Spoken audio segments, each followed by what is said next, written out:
নৈব দুঃখং হি দেহস্য নাত্মনোপি পরাত্মনঃ তথাপি জীব নির্লেপ মোহিত মম মায়য়া অহং সুখী চ দুঃখী চ স্বয়মেব অভিমন্যতে।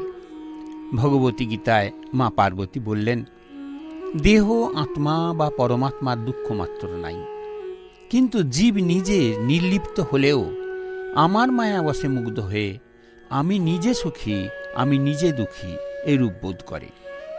আর এ কথাই পরব্রহ্ম জ্ঞানেশ্বরদেব জানালেন। সুখ আনন্দ কেউ কাউকে দিতে পারবে না। সুখ আনন্দ ভালোবাসা দিতে পারেন ভগবান। আত্মসুখই সুখ। তোমরা মনটাকে বিভিন্ন জায়গায় ছড়িয়ে ফেলো বলে দুঃখ পাও। বাস্তব সুখে তৃপ্তি নাই। আসল সুখ আছে ঈশ্বর পথে, আর তা পেতে মায়ার পথ ছেড়ে ত্যাগের পথে আসতে হবে।